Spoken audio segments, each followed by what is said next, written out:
మన వ్యాపారాలు బాగా నడుస్తున్నప్పుడు, ఆ టైంలో మన దగ్గర పని జేయడానికి మనుషులు దొరకనప్పుడు, విదేశాల నుంచి చొరబాటుదారులుగా వచ్చి శరణార్థులుగా అయినటువంటోళ్ళు తక్కువ జీతానికి పనిజేస్తున్నప్పుడు, మనకి చొరబాటుదారులు ఇష్టమే, శరణార్థులు ఇష్టమే.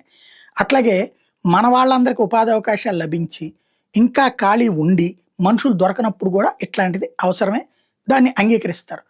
అదే అలా వచ్చినోళ్ళు తక్కువ కూలీకే సెట్ అయ్యి, తమ ఉపాధే దెబ్బతీస్తే మాత్రం ఎదురు తిరుగుతారు, తిరగబడతారు. అదే ఇప్పుడు బ్రిటన్‌లో జరుగుతున్నటువంటిది. శరణార్థులు, చొరబాటుదారులకు సంబంధించి నిత్యం. మనకి ఇల్లు గావాలంటే కొనుక్కోవడానికి ఎంత తెప్పలో, వాడికి ఇల్లు ఫ్రీగా ఇస్తున్నారు. మన పిల్లలు చదువుకోవడానికి ఎంత ఖర్చవుతుంది, వాళ్ళ పిల్లలకి గవర్నమెంట్ ఫ్రీగా ఇస్తుంది. మనకి వైద్యానికి ఎంత ఖర్చవుతుంది, వాళ్ళ పిల్లలకి ఫ్రీగా ఇస్తున్నారు. చివరికి మనం టూర్ ఎళ్ళాలంటే బోలెడు ఖర్చవుతుంది.